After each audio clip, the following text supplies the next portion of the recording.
어제의 말씀은 이스라엘 백성들이 모세가 보이지 않자 금송아지를 만들게 되죠. 하나님이 이제 이스라엘 백성들을 진멸하려고 하실 때 모세가 중보기도 했습니다. 오늘 6월 29일 화요일 말씀은 출애굽기 32장 15절부터 24절까지 말씀입니다. 깨어진 두 돌판과 아론의 변명입니다. 함께 읽겠습니다. 시작. 모세가 돌이켜 산에서 내려오는데 두 증거판이 그의 손에 있고 그 판의 양면 이쪽 저쪽에 글자가 있으니 그 판은 하나님이 만드신 것이요 글자는 하나님이 쓰셔서 판에 새기신 것이더라. 여호수아가 백성들의 요란한 소리를 듣고 모세에게 말하되 진중에서 싸우는 소리가 나나이다. 모세가 이르되 이는 승전가도 아니요 폐하여 부르짖는 소리도 아니라 내가 듣기에는 노래하는 소리로다 하고 진에 가까이 이르러 그 송아지와 그 춤추는 것들을 보고 크게 노하여 손에서 그 판들을 산 아래로 던져 깨뜨리니라.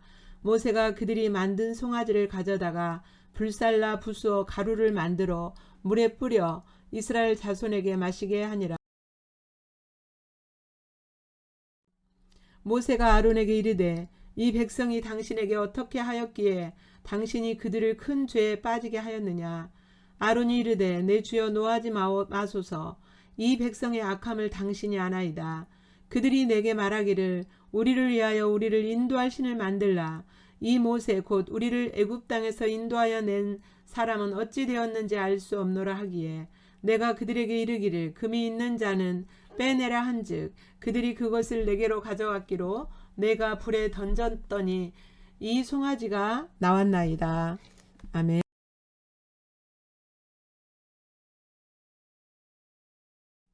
이제 모세가 40일 동안 시내산에서 하나님을 만나면서 하나님께서 돌로 증거판 2개를 만드셔서 거기에 하나님이 직접 그 십계명을 쓰셔서 그 언약의 증표로서 이스라엘 백성들에게 주십니다. 하나님께서 이스라엘 백성들에게 돌판에 글을 그 말씀을 새겨서 주셨는데 예수님 이후에 우리에게는 돌판에 새겨 주신 것이 아니라 우리의 마음판에 성령 하나님이 깨닫게 하시고 새겨 주신다고 말씀하세요. 이제 하나님께서 그 말씀을 십계명 즉 하나님의 계약서 같은 거죠. 십계명을 이제 이스라엘 백성들에게 주셔서 모세가 가지고 내려오려고 할 때에 이제 여호수아가 그래요. 백성들의 요란한 소리가 들립니다.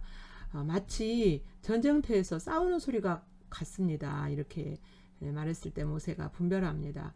아니 이것은 싸우는 것도 아니고 폐하여 부르짖는 소리도 아니다. 이거는 노래하는 소리다. 노래하는 소리다라고 말하면서 가까이 옵니다. 이제 산에서 내려와서 진에 가까이 이르렀을 때에 모세와 여호수아의 눈으로 그 이스라엘 백성들의 금송아지를 섬기고 예배하고 경배하는 그런 모습을 눈으로 확인합니다. 목도하게 됩니다.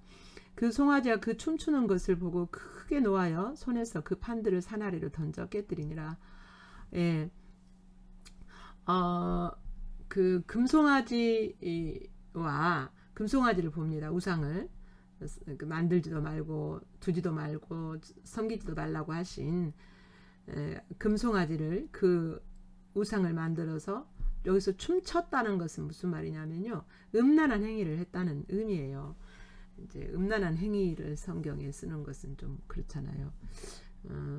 그러기도 하고 아무튼 그 춤추는 이때 당시에 애굽에서의 송아지를 섬길 때 춤추는 내용은 음란한 행위를 말해요. 그 춤추는 것을 보고 음란한 행위를 보고 크게 노하였습니다. 이 노는 하나님의 진노가 지금 모세에게 전달된 거예요. 하나님의 노하심이 모세에게 전달되어서 그 판들을 아래로 던져 깨뜨렸다 그랬어요. 산 아래로. 여기에서 이제 하나님과 이스라엘 백성 사이에 맺었던 언약이 파기됨을 지금 나타내 준 거예요. 상징적으로 이스라엘 백성들이 먼저 그 언약을 파기했죠. 예, 우상을 만들어서 섬김으로 말미암아 그 언약이 파기돼 버린 거예요. 그래서 그 언약판이 깨집니다. 다시 말해서 언약이 깨지는 거예요. 하나님과 그 관계에서 언약이 깨트려졌어요. 이것은 이제 나중에 다시 언약을 맺거든요. 모세의 중보기도로 말미암아 하나님이 용서하시고 다시 그 언약을 맺어요. 그것은 이제 예수 그리스도 안에서 새 언약을 세우실 것에 대한 예표이기도 합니다. 깨뜨렸습니다. 그리고 모세가 이스라엘 백성들이 범죄한 것을 이스라엘 백성들이 스스로 그 저주를 감당하도록 송아지를 가져다가 불살라서 가루를 만들어서 그 가루를 물에 뿌려서 이스라엘 백성들이 그것을 마시게 합니다. 이건 저주를 상징하는 거예요. 이스라엘 백성들의 죄가 그들의 그 몸속으로 복중으로 들어감으로 말미암아 그것이 저주가 되는 거예요. 그래서 이렇게 저주의 상징으로 마시게 합니다. 15절부터 20절까지는 그 하나님이 주신 돌판과 그 돌판이 깨어지는 것에 관한 내용입니다. 같이 함께 다시 읽겠습니다. 시작. 모세가 돌이켜 산에서 내려오는데 두 증거판이 그의 손에 있고 그 판의 양면 이쪽 저쪽에 글자가 있으니 그 판은 하나님이 만드신 것이요 글자는 하나님이 쓰셔서 판에 새기신 것이더라. 여호수아가 백성들의 요란한 소리를 듣고 모세에게 말하되 진중에서 싸우는 소리가 나나이다. 모세가 이르되 이는 승전가도 아니요 패하여 부르짖는 소리도 아니라 내가 듣기에는 노래하는 소리로다 하고 진에 가까이 이르러 그 송아지와 그 춤추는 것들을 보고 크게 노하여 손에서 그 판들을 산 아래로 던져 깨뜨리니라. 모세가 그들이 만든 송아지를 가져다가 불살라 부수어 가루를 만들어 물에 뿌려 이스라엘 자손에게 마시게 하니라. 이제 이렇게 모세가 백성들을 향하여 노를 바란 다음에 이것은 모세의 노가 아니라 그랬죠. 하나님께서 가지시는 그 노가 모세에게 그대로 비춰진 거죠. 모세가 이제 아론에게 추궁합니다. 죄에 대해 추궁합니다. 백성이 당신에게 도대체 어떻게 하였기에 당신이 그들을 그렇게 큰 죄에 빠지게 했느냐 라고 말하자 아론이 변명합니다. 아론의 변명이에요. 22절부터는 이 백성이 악함을 당신이 아시지 않습니까? 이 백성이 한번 고집을 세우기 시작하면 리더도 뭐고 없지 않습니까? 당신도 옛날에 이스라엘 백성들에게 이전에 경험해봤지 않습니까? 이들이 한번 고집을 부리면 리더도 돌로 치려 하는 것을 당신이 아시지 않습니까? 이 말이죠. 백성의 악함을 당신이 아시지 않습니까? 그들이 나를 한마디로 말하면 막 협박하면서 이렇게 인도할 신을 만들으라고 했다. 이렇게 말하는 거죠. 23절. 그들이 내게 말하기를 우리를 위하여 우리를 인도할 신을 만들라. 모세는 이제 우리하고 같이 있지 않고 우리는 두렵다. 우리를 인도할 신이 필요하다라고 그들이 협박하면서 내게 했기에 내가 24절 그들에게 이르기를 그러면 너희들의 금이 있으면 가져와라. 빼서 가져와라. 그들이 내게로 금을 가져왔기로 내가 불에 던졌더니 송아지가 나왔습니다. 이렇게 말해요. 이게 지금 물론 어느 정도는 사실이지만 이거 아니잖아요. 앞에 바로 앞에서는 앞부분에서는 뭐라 그래요? 부어서 틀에 부어서 송아지 형상의 틀에 부어서 꺼내 가지고 그것을 조각했다 그랬잖아요. 그러니까 금을 그냥 불에 던졌는데 이 송아지 형상이 우연히 짜잔하고 나왔다 이렇게 표현하는 거잖아요. 이거는 이제 그 변명이 궁색한 변명인 거죠. 뭐 변명할 여지가 없는 거죠. 하나님 앞에서 아론이. 근데 굳이 이렇게 변명을 합니다. 자기는 팩트를 말한다고 사실을 말한다고 했지만 궁색한 변명에 불가한 거죠.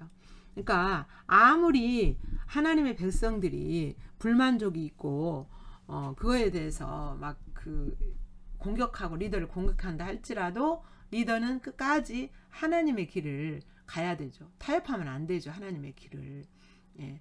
근데 이렇게 하나님의 길을 타협하고서 변명하는 아론의 그 초라한 모습을 보여주고 있습니다. 21절부터 24절은 아론의 변명이죠. 같이 읽겠습니다. 시작. 모세가 아론에게 이르되 이 백성이 당신에게 어떻게 하였기에 당신이 그들을 큰 죄에 빠지게 하였느냐. 아론이 이르되 내 주여 노하지 마소서. 이 백성의 악함을 당신이 아나이다. 그들이 내게 말하기를 우리를 위하여 우리를 인도할 신을 만들라.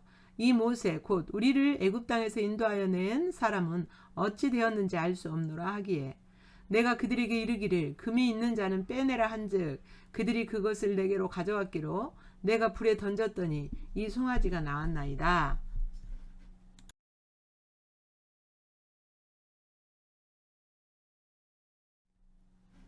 본문에서 계시된 하나님 어떤 분이신지 봅니다. 모세가 이스라엘 백성들의 그 상태를 보고 대노했죠. 이것은 하나님의 노하심이 모세에게 비춰진 것으로서 이스라엘 백성들을 향한 하나님의 진노하심을 다시 한번 볼 수 있습니다. 그러니까 1계명과 2계명을 어긴 것에 대한 하나님의 분노죠. 20절 금송아지 가루를 물에 타서 마시게 하죠. 이것은 저주의 물. 백성이 스스로 죄값을 담당하게 하셨습니다. 자기의 죄값은 자기가 감당해야 되죠. 예. 그래서 우리는 예수님과 함께 죽은 것입니다. 예. 그리고 이스라엘 백성들의 죄를 담당하기 위해서는 짐승이 죽어야 됐죠. 예. 깨뜨려진 언약판에서 볼 수 있는 교훈입니다. 백성의 죄악으로 인하여서 하나님과 언약이 파기됐음을 의미하죠. 그런데 이제 이것은 무엇을 의미하냐면 예수 그리스도를 통하여서 다시 언약을 맺어야 되는, 그러니까 다시 맺을 언약의 필요성을 보여주고 있습니다. 새 언약. 그래서 예수님 이후에 우리하고 관계를 언약을 맺으신 것은 새 언약이라고 그래요. 신약이죠. 그 전에 맺었던 언약은 구약이죠. 옛 언약이 유지되면 언약을 어긴 이스라엘 백성들은 모두 죽어야 돼요. 옛 언약이 유지되려면 누가 죽어야 돼요? 이스라엘 백성들이 모두 죽어야 돼요. 그래서 이 언약이 파괴된 거예요. 우리도 죄를 범하지만 우리가 죄를 범하면 우리가 죽어야 되잖아요. 근데 누가 대신해서 죽으신 거예요? 예수님이 대신해서 죽으셨죠. 대속. 이것을 대속이라고 그러죠. 여러분에게 다가오시는 그 하나님을 바라보시면서 그 하나님이 여러분에게 어떻게 반응하기 원하시는지 내용을 기록하시면서 묵상하시겠습니다.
본문을 통하여서 비춰진 우리들의 모습, 그리고 우리가 서야 될 자리, 하나님과의 관계 살펴보겠습니다. 17절 18절에서는 문란하고 소란스러운 소리가 있었죠. 이것은 바로 하나님을 멸시하고 하나님 앞에서 망령된 행실을 하는 거예요. 우리가 우상을 섬길 때, 다른 신들을 우리 마음에 둘 때 하나님 앞에서는 마치 신랑이신 하나님을 하나님 앞에서 간음하는 죄하고 똑같고요. 즉 음란한 행위하고 똑같고요. 또 하나님을 멸시하고 조롱하는 거에 해당하는 죄예요. 21절부터 24절, 지도자를 위협하며 하나님의 길을 버리게 만드는 백성들. 왜 그럴까요? 하나님을 알지 못하기 때문에 그렇죠. 여기에 대해서 아론이 변명하죠. 그것은 책임 전가이고 정확한 팩트가 아니에요. 궁색한. 백성들의 유업이 사실이더라도 지도자는 하나님의 길을 끝까지 가야 하는 책임을 져야 되죠. 여러분의 비춰진 여러분의 모습 그대로 그 십자가에서 우리의 죄를 대속하신 그 예수님을 만나시면서 주님 만나시기를 바랍니다.